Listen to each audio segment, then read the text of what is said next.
Bienvenue à l'église en mission pour le salut Temple Rehoboth. Sous la conduite du Saint-Esprit et par Jésus-Christ notre Seigneur et Sauveur, nous vous apportons la parole de l'Éternel.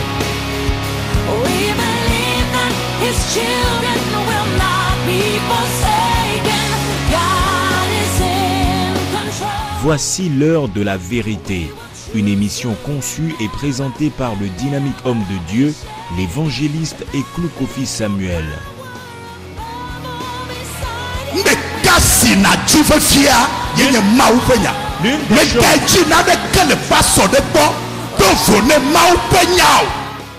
Ces messages édifiants, objectifs et destinés à restaurer vous sont proposés par l'Église en mission pour le salut international, présidée par le pasteur Azianvi Kokou François.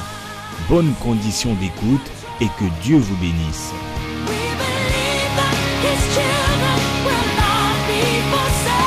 Praise God. Loué soit Dieu, que Dieu te bénisse cette nuit. Très bientôt, nous irons au temple Rehoboth. Spécialement, je voudrais t'inviter pour le dimanche prochain.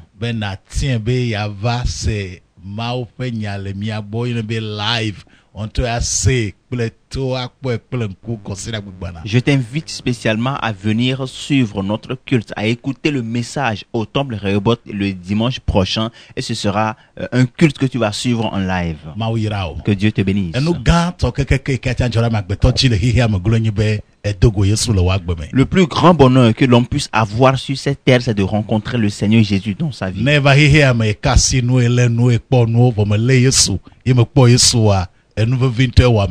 Si quelqu'un est venu ici-bas, il a passé des années, il a rencontré des gens, il a touché à des choses, il a gagné des choses, il a saisi des choses, mais sans pour autant saisir le Seigneur Jésus et rencontrer le Seigneur, alors celui-là a eu un grand mal. Jésus l'a formulé ainsi. Si tu as le Fils, tu as la vie. Et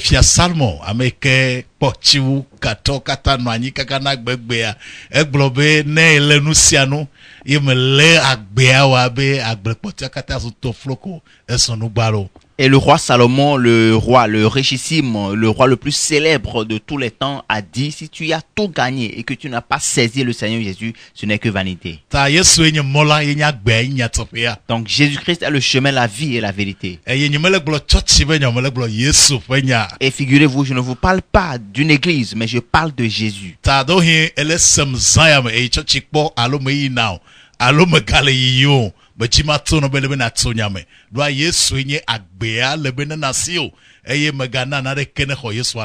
Peut-être que tu me suis en ce moment, avant tu allais à l'église, aujourd'hui tu n'y vas plus, ou bien tu n'as pas encore reçu le Seigneur Jésus. Sache que tu dois le saisir, tu dois l'avoir dans ta vie. Tu peux tout avoir, mais si tu n'as pas Jésus-Christ, tu te fais un grand mal. Alors tu dois pouvoir l'avoir dans ta vie et le saisir. Ce qui arrive, c'est que lorsque le Seigneur Jésus entre dans une vie, il transforme toute la vie.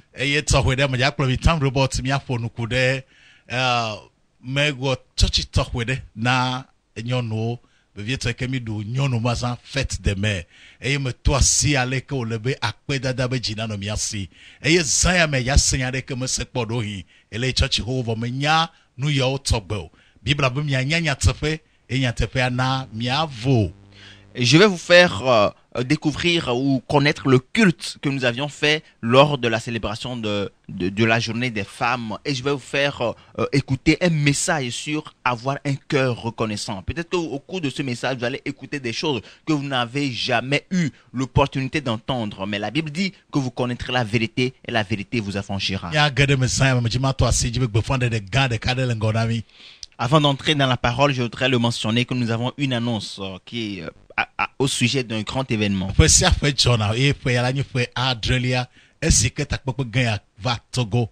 Sommet global de leadership. Afik pour l'okata pour napole.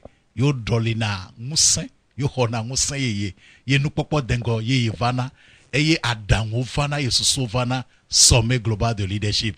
E fe ametoa anyi zi adrenlia, eye zi adrenlia jesi tokwedo lemti e kemel leba mereke na dokbo.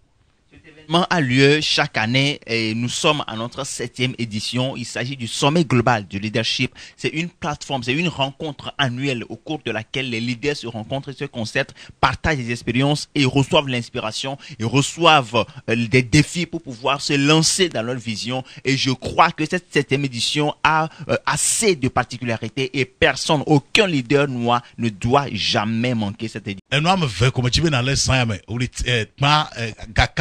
Le octobre 28-29 octobre, le palais des congrès, Evelia orateur yo le PMA ou l'extraordinaire. On to mandation na boda, ma thème adokpo sommet 2016 le palais des congrès, Evelia octobre avec que bravo enyik le bravo sikelia, egalengo, gakemi tonaleji kaba. Il n'y a que deux choses à retenir ce soir. Le sommet se tiendra cette année du 28 au 29 octobre au Palais des Congrès de Lomé. Et les orateurs qui sont au programme sont tellement spéciaux. C'est des gens que vous allez les découvrir très bientôt. Tu ne dois pas manquer cette édition parce que cette édition de 2016 est tellement particulière. Il est vrai que nous levons très tôt. Nous avons encore au moins 3 mois devant. Mais le mieux pour nous, c'est de nous lever tôt pour pouvoir bien préparer cette édition spéciale.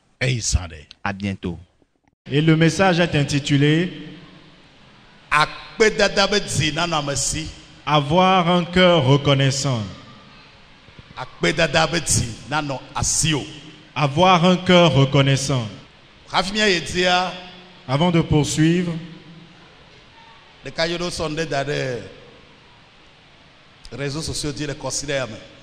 il y a eu une image qui a circulé sur les réseaux sociaux cette semaine.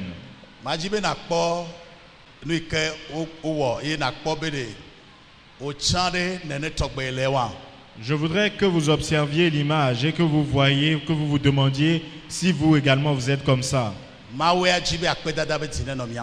Dieu voudrait que nous ayons un cœur reconnaissant. La régie peut envoyer l'image. C'est un jeune homme qui est dans une belle voiture. Et quand il a vu l'hélicoptère, il a souhaité également en avoir. Le deuxième, quand il a vu également une voiture plus belle que la sienne, il a voulu en avoir également. Ça aurait été mienne cette voiture. Et ce jeune homme, lui, il avait un vélo. Et il s'est dit, moi aussi j'aurai une voiture un jour.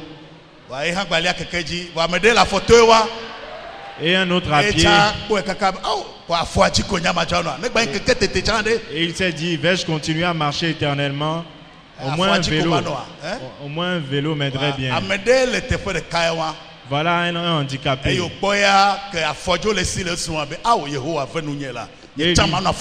il s'est dit, au moins celui qui vient de passer, il a les pieds pour marcher. Soyez reconnaissants pour tout ce que Dieu vous donne.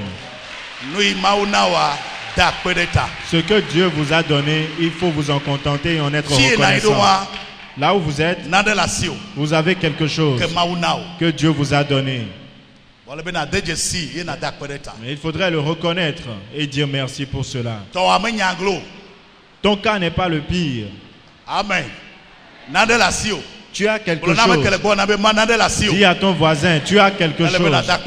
Tu dois rendre grâce pour cela. Nous allons lire Psaume 103 du premier verset en allant.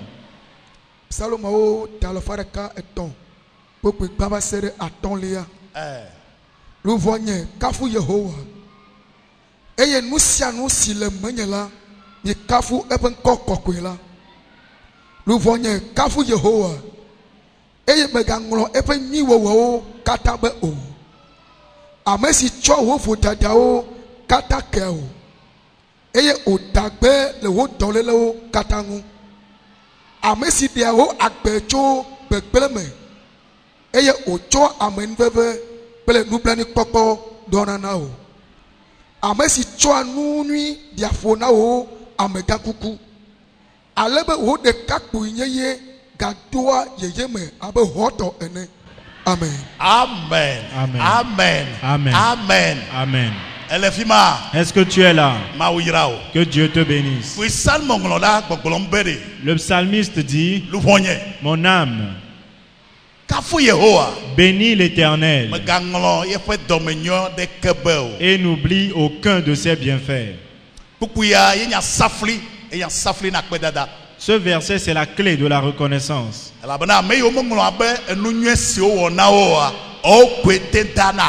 Parce que ce sont uniquement les personnes qui n'oublient pas le bien qu'on leur a fait qui sont capables de dire merci. Et si tu n'oublies pas le bien qui t'a été fait, tu sauras être reconnaissant. Mais si tu oublies, tu ne pourras dire merci. C'est pourquoi le psalmiste dit, mon âme, bénis l'Éternel et n'oublie aucun de ses bienfaits. La vidéo que nous avons vue, le jeune homme qui était,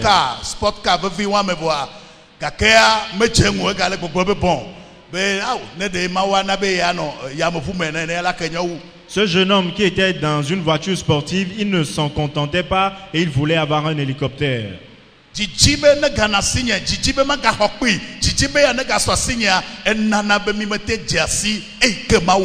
Le désir d'en avoir toujours plus grand, plus gros, fait que nous n'arrivons pas à reconnaître ce que Dieu nous a donné. Donc celui-là qui sera reconnaissant, c'est celui qui connaît la valeur de ce qui lui a été fait. Amen. Amen. Et retiens-le. Tout ce que nous avons en notre possession, c'est Dieu qui nous l'a donné. Et souvent, Dieu nous donne tout cela à travers des gens. Toutes nos possessions, c'est Dieu qui nous les a données. C'est-à-dire que nous sommes redevables à Dieu. Et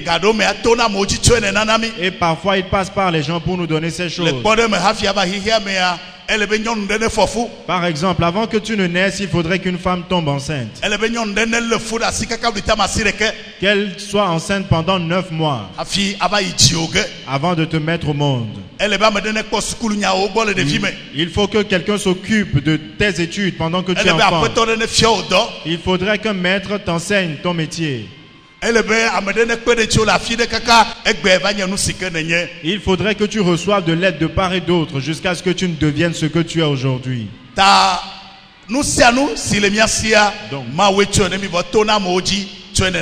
Donc tout ce que nous avons, c'est Dieu qui nous l'a donné, mais il passe par les gens pour nous les donner. Comme la santé, la vie, le travail, l'intelligence, la sagesse que nous avons, ou la bénédiction, la richesse, les opportunités que nous avons dans la vie. La Bible a dit, souviens-toi de l'Éternel ton Dieu, parce que c'est lui qui t'a donné la force d'acquérir ses biens. Deutéronome, le chapitre 8, les versets 17 et 18. Toute chose, c'est Dieu qui te l'a donné. La santé, l'argent, l'intelligence, ton emploi, c'est Dieu qui te les a donnés. Amen. Amen. Dis à ton voisin, nous devons être reconnaissants. Encore une fois, nous devons être reconnaissants. Maintenant, la question est de savoir à qui devons-nous exprimer notre reconnaissance. C'est très important. Envers qui devons-nous être reconnaissants? Nous devons être reconnaissants envers Dieu, parce que c'est lui qui nous a tout donné. À qui devons-nous être reconnaissants? À Dieu, parce qu'il nous a tout donné. Amen. Amen. Psaume 139. Qu'on nous fasse la lecture à partir du 13e verset au 18e. Salomao talofadeka blatovon ashekelia popo wi eton wa sere wi enyi elabena ewe wonye ayikuo eye ne kpotanye le tanye fe dome ekpota o le da o fe dome. Yes. Meta akpena o le alesi wo wom nukutwe lata. Aha. Ho do wo nye nukunu. E nyelu bon chesi esaken. Nyefu menglade wo. Esi me wo wom le lafe. Eye wo lom de oneo me le anipa fe goglo fe o. Esi me nyefu kwela. Wo npu pom. Eye wo nglo nkeke si o kata ava emegbe. Si o dometo adeke meli ha de ola de ho agbale me. Kenye la mau wo susu ho asinam nto. Aleke ope kekleme me sogbo o. Ne mebe makle ola o sogbo wuke. Ke me nyola me galekbo ko. Amen. Alléluia. Peux-tu acclamer ce grand Dieu? Acclame-le. Acclame-le. Acclame-le. L'extrait que nous venons de lire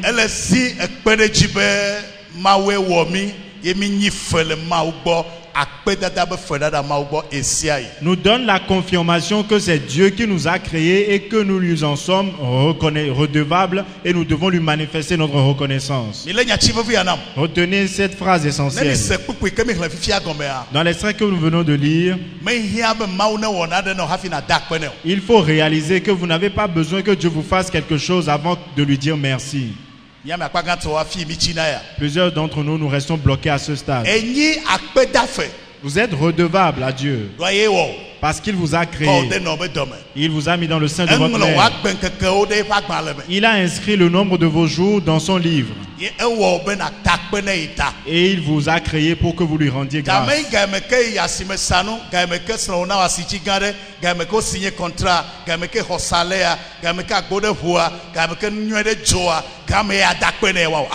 Donc ce n'est pas quand vous recevez votre salaire, quand vous obtenez un nouveau contrat, quand vous avez de l'argent, quand vous vendez bien, ce n'est pas en ce moment-là que vous devez rendre grâce à Dieu, non.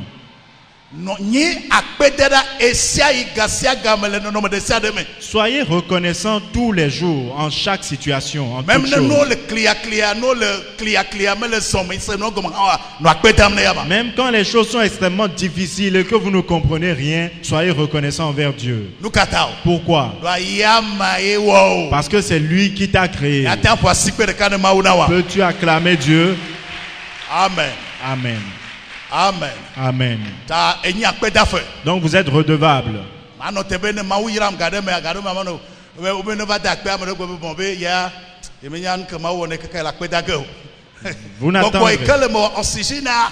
Vous n'attendrez pas que Dieu vous fasse quelque chose avant de lui rendre grâce. Et vous entendrez des gens dire, on demande des actions de grâce. Qu'est-ce que Dieu m'a fait pour que je les fasse? L'esprit, le souffle de vie que vous avez en vous a plus de valeur.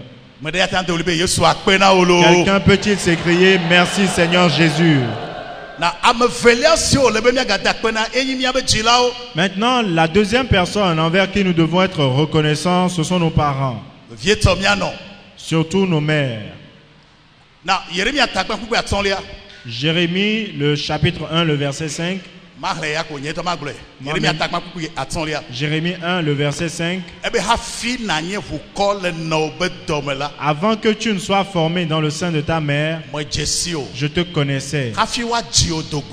Et avant que tu naisses, je t'avais appelé par un nom. Ce qui démontre que c'est une femme qui t'a porté dans son sein. C'est un homme et une femme qui se sont rencontrés avant que tu naisses. Et ces personnes, tu dois leur être reconnaissant pour l'œuvre qu'ils ont faite dans ta vie. Par exemple, ta mère, elle t'a porté pendant 9 mois.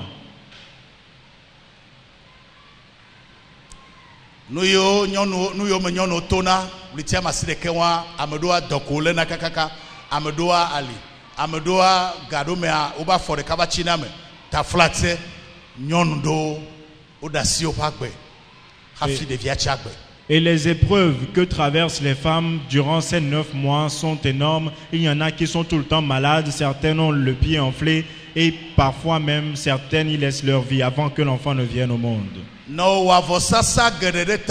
Votre mère a fait beaucoup de sacrifices pour vous.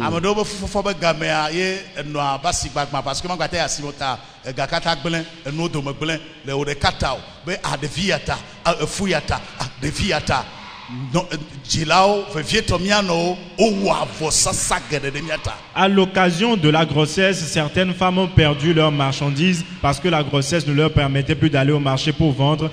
D'autres ont perdu leur emploi parce qu'elles voulaient se sacrifier pour son enfant. Et plus important encore, nos mamans combattent pour nous. La famille dans laquelle elle est allée se marier. Les autres femmes qui sont dans la famille. Et c'est encore plus difficile quand il y a une coépouse. Ça devient des combats.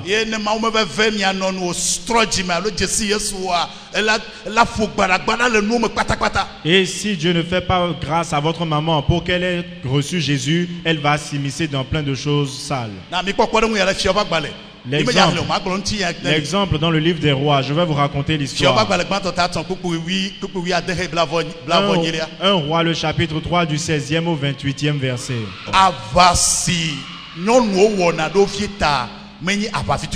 Les combats que les mamans mènent pour la vie de leurs enfants ne sont pas de petits combats.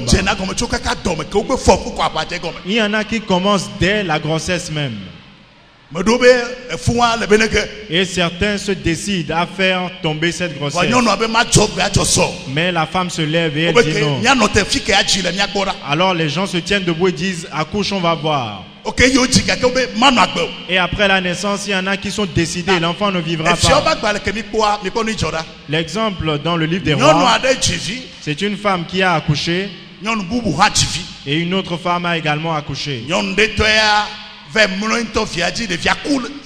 Et une femme s'est allongée sur son enfant et il a étouffé. Dans la nuit profonde, elle s'est réveillée et elle a pris son enfant décédé.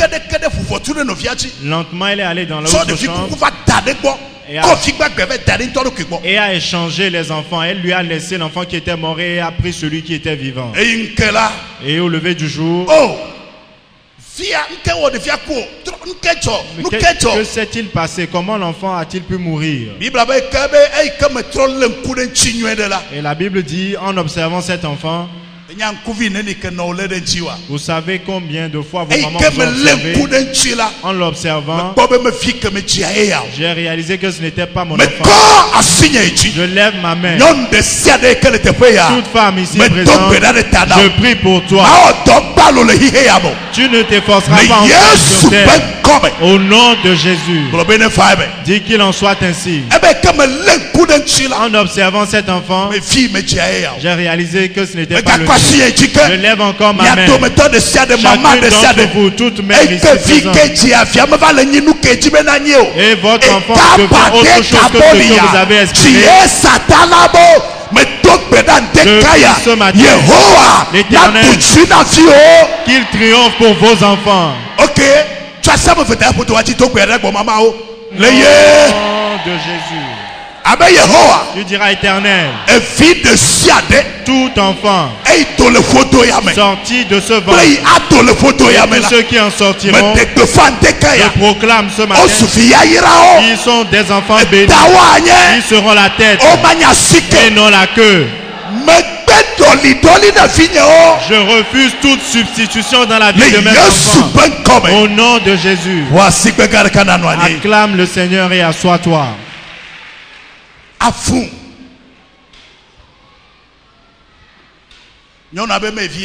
La femme a dit que ce n'était pas son enfant. Et les voisins sont arrivés.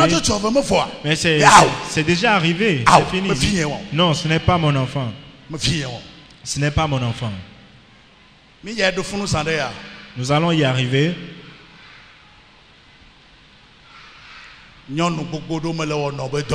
Plusieurs femmes ne font pas leur travail de mère.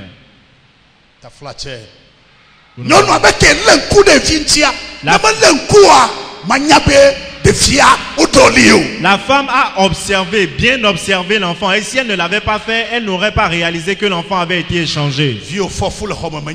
Votre fille est tombée enceinte et vous ne vous en êtes pas rendu compte. Votre fille commence par fréquenter des hommes. Vous ne le savez pas. Elle ne se couche pas tôt. Elle a de l'échec à l'école. Vous ne le savez pas.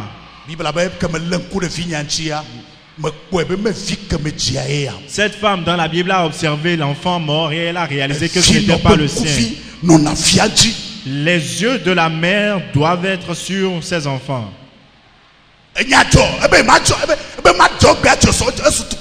Et elle n'a pas voulu céder. C'était devenu une histoire sérieuse. Les gens essayaient de la calmer, mais elle restait déterminée. Ce n'est pas mon enfant. On les a emmenés dans la maison du roi. Et le roi leur a demandé quel était le problème. Avant qu'elle ne commence pas à s'exprimer, l'autre femme lui a ravi la parole. Ne l'écoutez pas, ne l'écoutez pas. Elle est malade. Après avoir tué la femme, la mère s'est tuée. Maintenant, le roi dit, nous t'avons écouté, parole à la deuxième. Et elle a dit, pendant la nuit, au moment où ta servante dormait, cette femme, son enfant est mort. Et elle a échangé l'enfant mort. Et quand moi je me suis réveillé, j'ai vu cet enfant, ce n'était pas le mien. Maman, est-ce que vous connaissez vos enfants? Si vous voyez vos enfants, est-ce que vous les reconnaîtrez?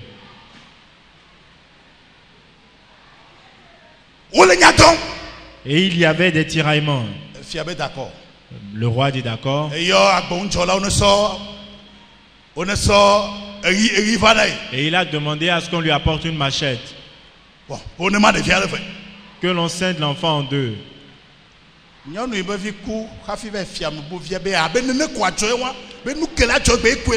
Et la femme qui avait tué son propre enfant avant d'aller l'échanger était d'accord sur ce principe. Si on doit scinder l'enfant en deux, qu'on le fasse.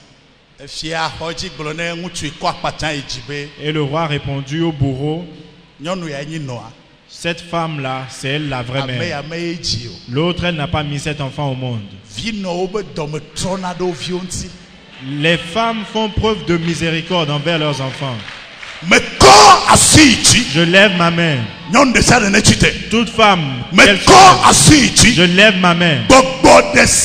Tout esprit qui veut vous donner des fleurs, l'Éternel, qu'il les juge au nom de Jésus. Dis Amen.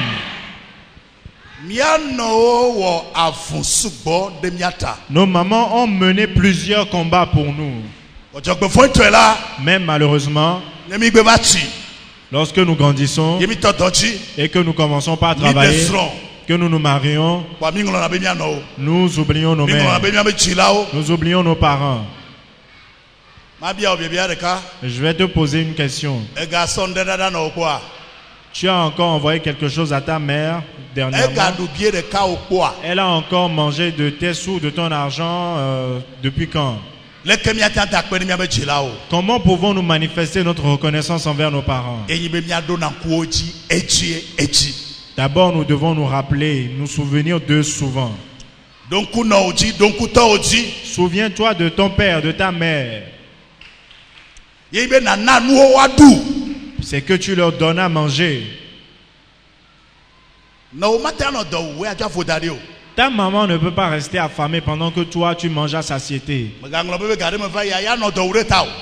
N'oublie pas, elle est restée affamée plusieurs jours pour toi.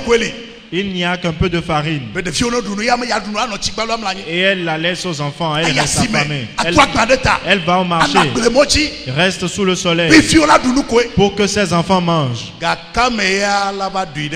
À quelle heure, quand est-ce qu'elle aura en retour ce sacrifice?